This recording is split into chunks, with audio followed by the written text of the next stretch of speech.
Angkatan 11 Kabupaten Serang dari SMP IT Sifa Fikriya.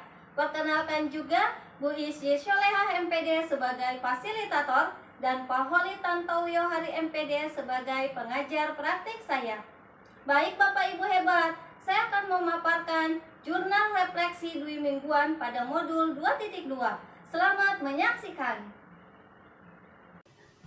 Agenda pada modul 2.2 mulai dari diri dan eksplorasi konsep 3-4 September 2024. Ruang kolaborasi 6 dan 9 September 2024.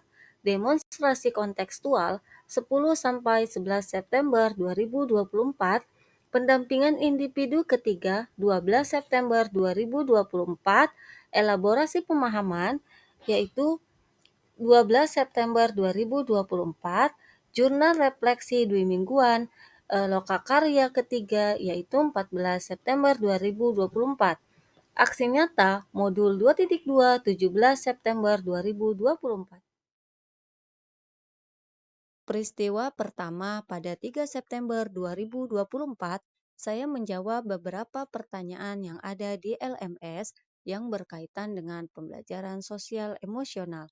Selain itu, menanggapi kasus Pak Eling dengan penerapan 5 KSE. Peristiwa kedua, pada Jumat 6 September 2024, saya bersama fasilitator, pengajar praktik, dan rekan calon guru penggerak kelas 1124 melaksanakan ruang kolaborasi pertama. Pada kolaborasi ini, kami berdiskusi tentang pembelajaran KSE dan implementasi KSE. Kemudian, kami dibagi menjadi kelompok untuk berdiskusi tentang implementasi KSE. Saya satu kelompok dengan Bu Winda dan Bu Unduy membahas implementasi KSE di jenjang SMP. Peristiwa ketiga, pada Senin 9 September 2024, saya bersama fasilitator, pengajar praktik, dan rekan calon guru penggerak Angkatan 11 kelas 1124 melaksanakan ruang kolaborasi kedua. Pada kolaborasi kali ini, kami presentasi dan berdiskusi tentang implementasi KSE. Kemudian, kami presentasi sesuai dengan kelompok, yaitu implementasi KSE dari jenjang TK, SD, SMP, dan SMA. Kami pun saling menanggapi, saling memberi masukan, dan beberapa pertanyaan.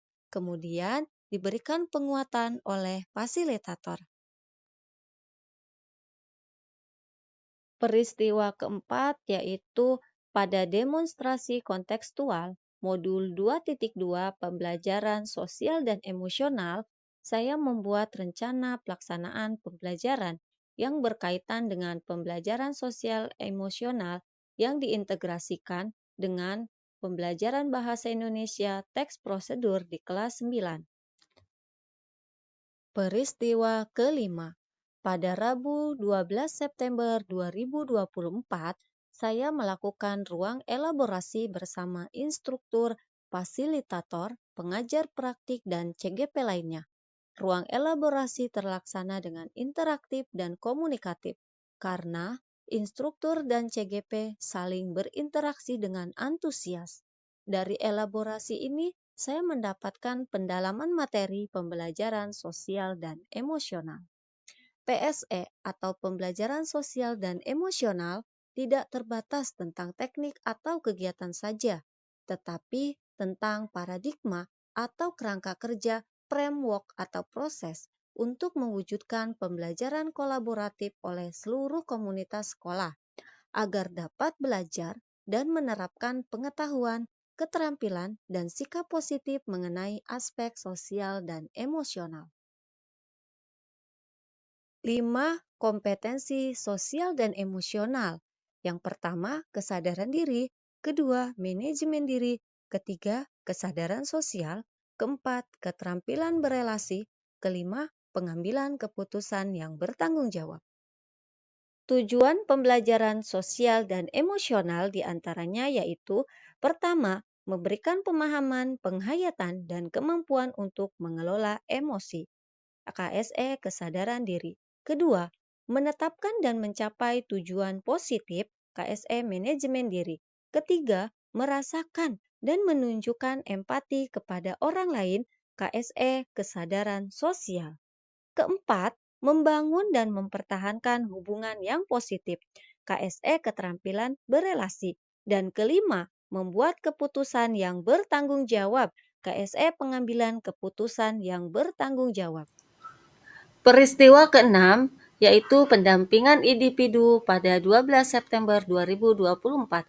Fokus pendampingan individu pertama, refleksi hasil survei atau feedback 360 plus penilaian sendiri tentang kompetensi guru penggerak. Kedua, diskusi rencana penerapan pembelajaran sosial emosional. Ketiga, diskusi hasil lokakarya 2 atau keterlaksanaan dari tahapan bagja. Peristiwa ketujuh, Lokakarya 3 dilaksanakan 14 September 2024 di GIS, Global International School, Serang. Pada Lokakarya ketiga, saya diamanahi menjadi guru pada simulasi proses pembelajaran berdiferensiasi.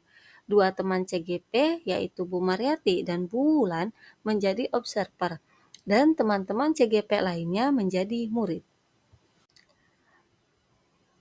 Kemudian setelah itu kami saling memberikan penguatan bersama pengajar praktik mengenai pembelajaran berdiferensiasi. Selain itu, kami belajar dan berdiskusi bersama dibimbing pengajar praktik mengenai mindfulness. Setelah itu, kami belajar tentang pembelajaran sosial dan emosional serta penerapannya.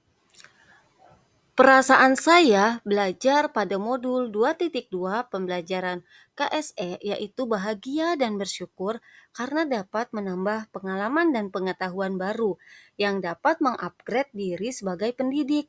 Selain itu, saya semakin merasakan penuh cinta dengan profesi sebagai guru karena selain mentransfer ilmu, tetapi dapat memahami sosial dan emosional murid. Pembelajaran yang saya dapatkan dari pembelajaran sosial emosional yaitu mengetahui tujuan dari pembelajaran sosial dan emosional, yaitu memberikan pemahaman, penghayatan, dan kemampuan untuk mengelola emosi, menetapkan dan mencapai tujuan positif, merasakan dan menunjukkan empati kepada orang lain, membangun dan mempertahankan hubungan yang positif, kemudian membuat keputusan yang bertanggung jawab. Selain itu, saya mengetahui bahwa implementasi pembelajaran sosial emosional dapat dilakukan dengan cara pertama, pengajaran eksplisit, kedua, integrasi dalam praktik mengajar guru dan kurikulum akademik, ketiga, menciptakan iklim kelas dan budaya positif sekolah, keempat, penguatan kompetensi sosial, kelima, kolaborasi semua stakeholder sekolah, keenam, kegiatan yang dilakukan secara berkelanjutan baik di kelas maupun di sekolah tentang penerapan sosial emosional.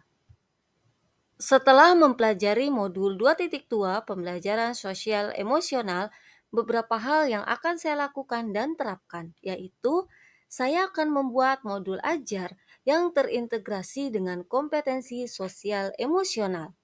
Saya akan menerapkan pembelajaran sosial emosional pada proses pembelajaran di kelas yang sudah disusun dalam modul ajar.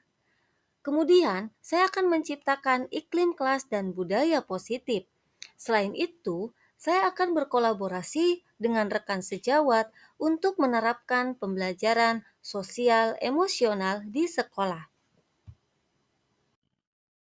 Terima kasih Bapak Ibu hebat telah menyaksikan pemaparan saya. Sekian dari saya, kurang dan lebihnya mohon maaf. Wassalamualaikum warahmatullahi wabarakatuh.